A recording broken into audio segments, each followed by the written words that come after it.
मैं आपको आज एक बहुत पुराने गीत के बारे में कुछ बताना चाहता हूँ।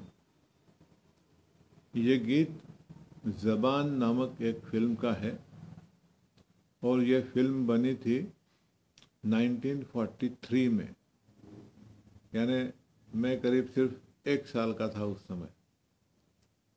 ये गाना हमको सी रामचंद्र, जो मशहूर संगीत निर्देशक है फिल्मों में, उनकी एकेडमी में जब मैं 1976 में एक ट्रेनिंग कोर्स कर रहा था, तब उन्होंने हमको ये गाना सिखाया था।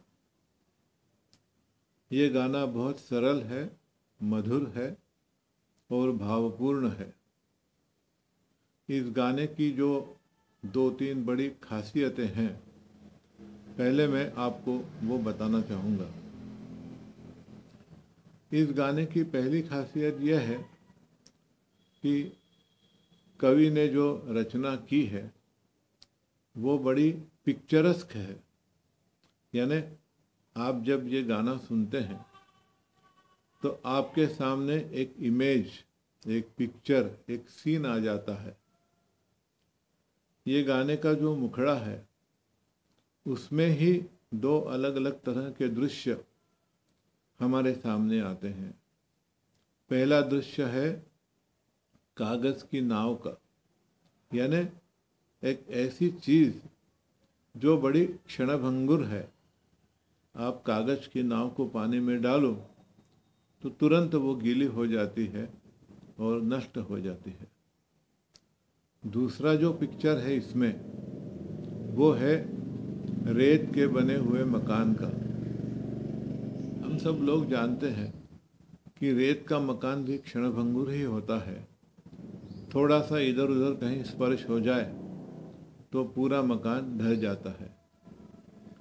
जिस महिला की कहानी इस गीत में बताई गई है, उसका दाम्पत्य जीवन, उसका सांसारिक जीवन भी कुछ इसी तरह का क्षणभंगुर है, ऐसा वो इस गीत में वो अपने को बताना चाहती है। ये गीत उस ज़माने में की गायिका कोई कौशल्या थी, उसने ये सी रामचंद्र जी के संगीत निर्देशन में गाया था। लेकिन मुझे आज भी लगता है कि जब खुद सी रामचंद्र हमारे सामने ये गीत गाते थे और हमें सिखाते थे, तो उनका प्रेजेंटेशन उस ओरिजिनल गाने से भी ज़्यादा बेहतर हुआ करता था। That is his magic.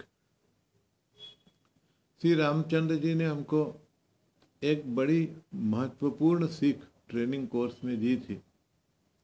वो ये थी कि 20, 25, 30, 40 लोगों का ऑर्केस्ट्रा लेके गाना कोई बहुत बड़ी बात नहीं है, क्योंकि यदि हमारे गाने में कुछ खामियां हो तो ऑर्केस्ट्रा वो खामियां हमारी छुपा भी ले सकता है। लेकिन असली गाना वो है जो आप सिर्फ हारमोनियम या तबले के साथ गाएं, या उससे भी ज़्यादा बेहतर वो है कि आप कोई भी साज न लेते हुए यदि अपने ऑडियंस के सामने प्रस्तुति दे सको और ऑडियंस को ऐसा लगे कि आप बहुत सुर में गा रहे हो, ताल में गा रहे हो, तो वो सच्चा संगीत है। And that is the real merit of a good singer. Of course this is a very big challenge for any student of music. लेकिन मैंने हमेशा ये जो सीख थी अपने जहन में हमेशा रखी है, और कोशिश यही रहती है कि चाहे हारमोनियम हो या ना हो, तबला हो या ना हो, जो भी कुछ हम गाएंगे वो एब्सोल्यूटली सुरीला और एब्सोल्यूटली प्रॉपर रिदम में ही रहेगा। सुनने वालों को ही यह लगना चाहिए कि इस आदमी के दिमाग में ही म्यूज़िक है, और इसलिए सुर और ताल बिल्कुल बराबर उसके गाने में दिख जाते हैं।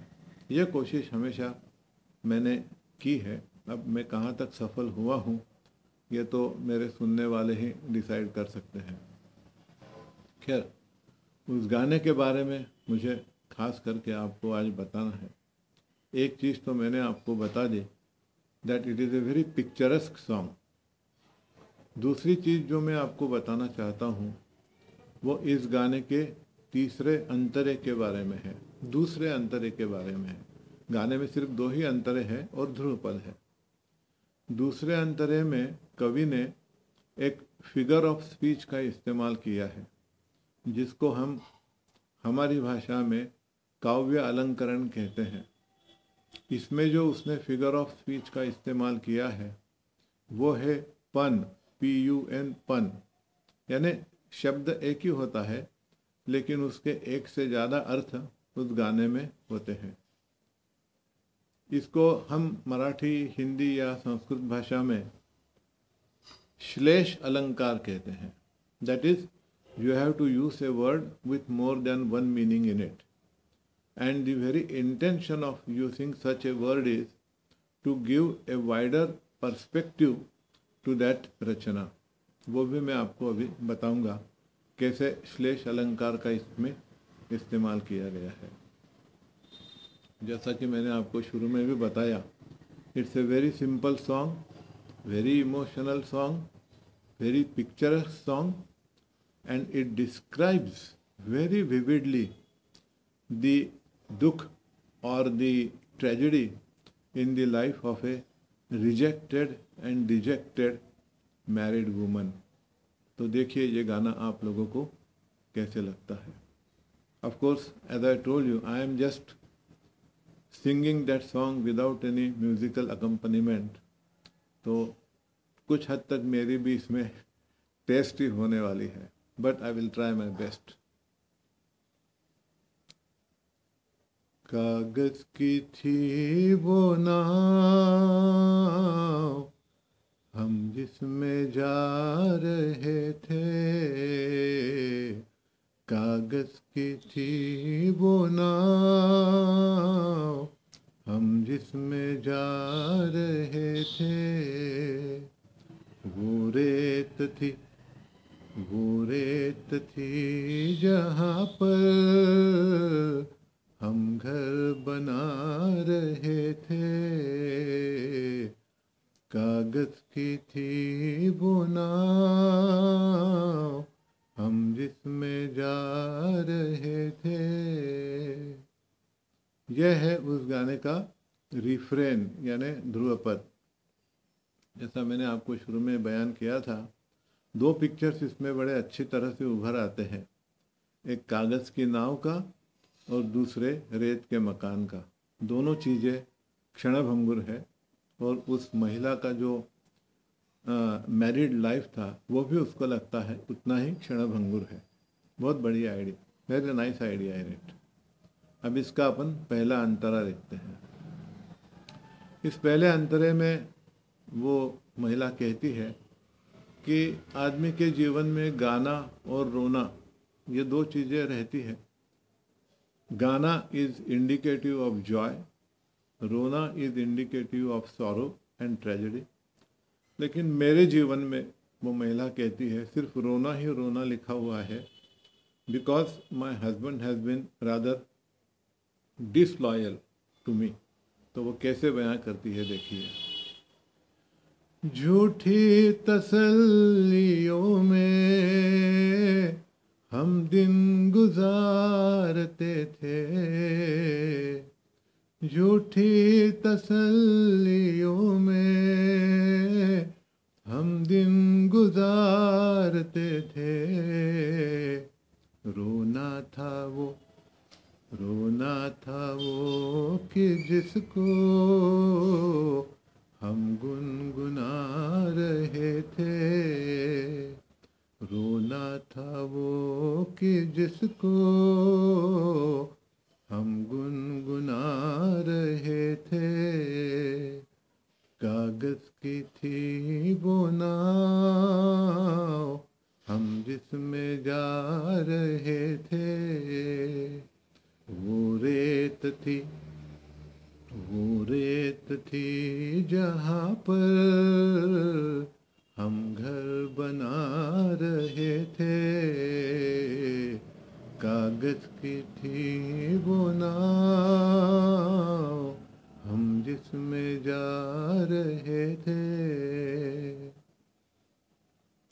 इस गाने का दूसरा अंतरा हम देखते हैं, आखिरी अंतरा। इसमें जो मैंने आपको बताया श्लेष अलंकार का इस्तेमाल कवि ने किया है। एक ही शब्द है लेकिन दो उसके अलग अलग शेड्स ऑफ मीनिंग है, and these two different meanings highlight very poignantly the tragedy in the life of that married woman. कैसे, देखिए। उल्फत का राग उसने, उल्फत का राग उसने छेड़ा तो मैं ये समझी, उल्फत का राग उसने छेड़ा तो मैं ये समझी। क्या समझी? बिगड़ी बना रहे हैं, बिगड़ी बना रहे हैं, पर वो बना रहे थे, बिगड़ी बना रहे हैं, पर वो बना रहे थे। He was making a fool of that lady, her husband. That is what she wants to tell you here in a very nice way. बनाना का दो मीनिंग। उल्फत का राग उसने छेड़ा तो मैं ये समझी, बिगड़ी बना रहे हैं, पर वो बना रहे थे, कागज की थी वो नाव हम जिसमें जा रहे थे, वो रेत थी, वो रेत थी जहाँ पर हम घर बना रहे थे, कागज की थी वो नाव हम जिसमें जा रहे थे। तो यह है बड़ा बढ़िया गाना, श्री रामचंद्र जी के संगीत निर्देशक में बनाया हुआ। कौशल्या नामक उस जमाने की, मतलब 1943 की बात है, उस जमाने की कोई वो गायिका होगी, उसने ज़बान फिल्म के लिए ये गाना गाया था। आप पूछेंगे मुझे आज इस गाने की क्यों याद आई, उसका भी कारण बताता हूँ। श्री रामचंद्र जी का जन्म हुआ था जनवरी माह की 12 तारीख को 1918 में, और उनका देहांत भी जनवरी माह में ही हुआ था 5 जनवरी 1982 में। सडनली मेरे को 2-3 दिन पहले उनकी याद आ गई और मैंने सोचा एक श्रद्धांजलि के रूप में उनका जो ये बेहतरीन गीत है वो आप लोगों के सामने प्रस्तुत करने की कोशिश करूं, sort of a tribute to that great music composer. I hope you would like my effort. Thank you very much. धन्यवाद।